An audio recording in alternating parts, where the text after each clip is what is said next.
to Sumanth Digital English Tutorial Videos. It's I Rajnikant Tiwari. Today we are going to study the future perfect continuous tense. This tense is used for the actions which will be in progress over a period of time that will end in future. तो इस tense का प्रयोग ऐसे क्रियाकलापों के लिए किया जाता है जो आने वाली किसी समयावधि में, जो कि भविष्य में जिसका समापन होगा, में प्रगति पर रहेंगे।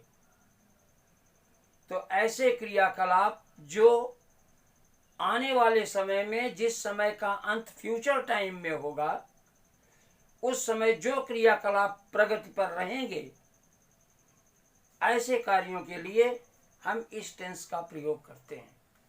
तो लेट्स सी।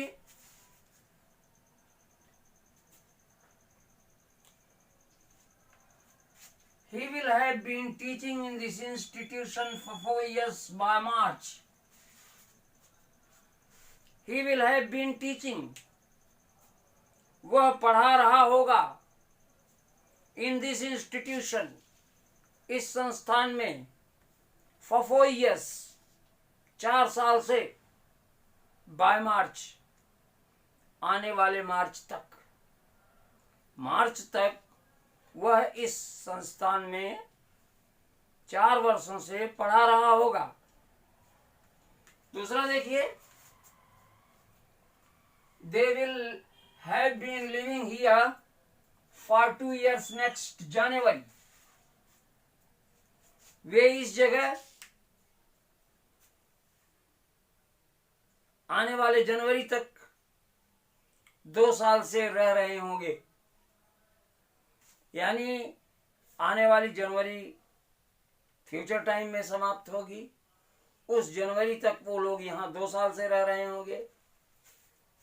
तो देखिए, इस टेंस की पहचान मुख्य क्रिया में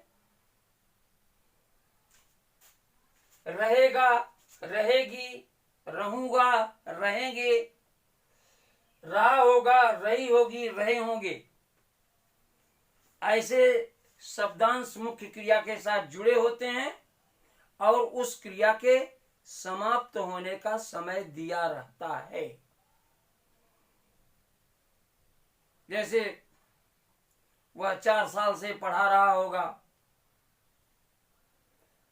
हम 2 महीने से परीक्षा की तैयारी कर रहे होंगे। तो अगर इसमें समय दिया गया है तो यह फ्यूचर परफेक्ट कंटीन्यूअस टेंस है। अगर इसमें समय नहीं दिया गया है तो यह फ्यूचर कंटीन्यूअस टेंस है। यानी कि कार्य के प्रारंभ होने का समय होना आवश्यक है। लेकिन कभी कभी संदर्भों से हमें पता चलता है कि कार्य के प्रारंभ होने का समय दिया तो नहीं गया है, लेकिन संदर्भों से पता लगता है कि अमुक समय पर यह काम शुरू हुआ होगा। तो ऐसी स्थिति में भी हम फ्यूचर कंटीन्यूअस का इस्तेमाल कर देते हैं। अब देखिए, इस टेंस की सहायक क्रिया विल और शैल है।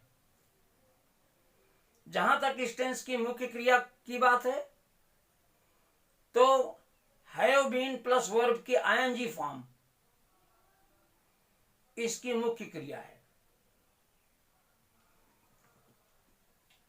तो इस टेंस के स्वीकारात्मक वाक्यों को बनाने के लिए सबसे पहले नॉमिनेट का इस्तेमाल करते हैं, फिर विल और शैल में से सहायक क्रिया को ऑप्ट करते हैं।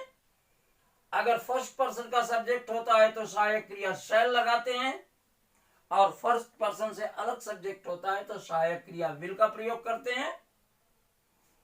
मुख्य क्रिया में हैव बीन के साथ वर्ब की आईएनजी फॉर्म लगती है। फिर हम ऑब्जेक्टिव पार्ट लगाते हैं और उसके बाद different sorts of adverbs, adverb of place, adverb of time, adverb of frequency, जैसी जरूरत पड़ती है वैसा लगाते हैं। तो let's try to understand with the help of Hindi examples. ये लड़के 2 घंटे से तालाब में तैरते रहे होंगे। तो सबसे पहले नॉमिनेट दीज बॉयज। इसके बाद वर्ब। वर्ब में सबसे पहले सहायक क्रिया विल, फिर मुख्य क्रिया have been swimming, have been swimming.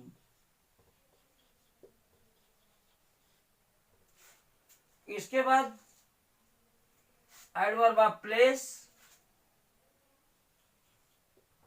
In the pond, और finally adverb of time for 2 hours, for 2 hours।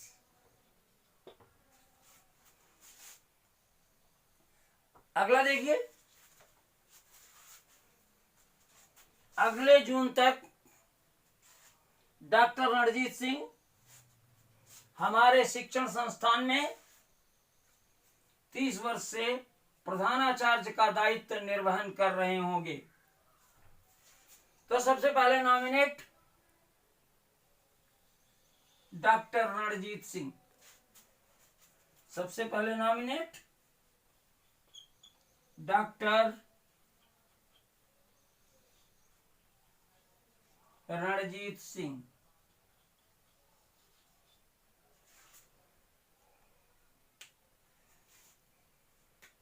निर्वहन कर रहे होंगे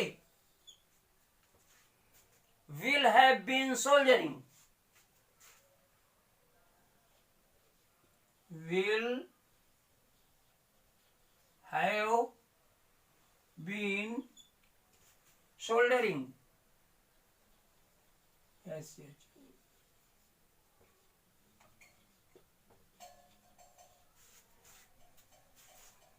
प्रधानाचार्य का दायित्व,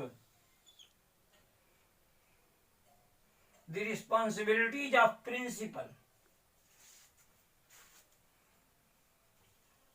द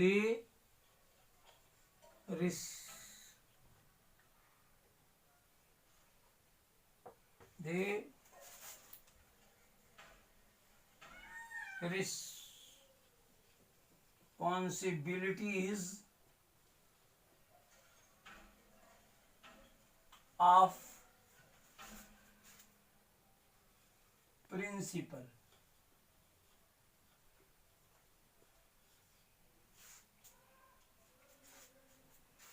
हमारे शिक्षण संस्थान में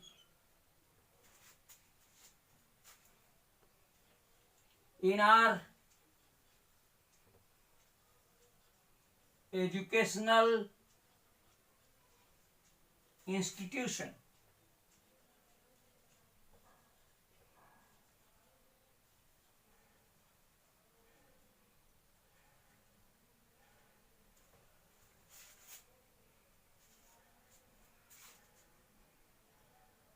तीस वर्ष से for 30 years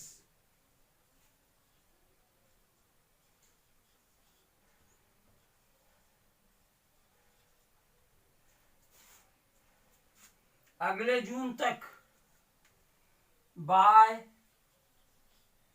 नेक्स्ट जून।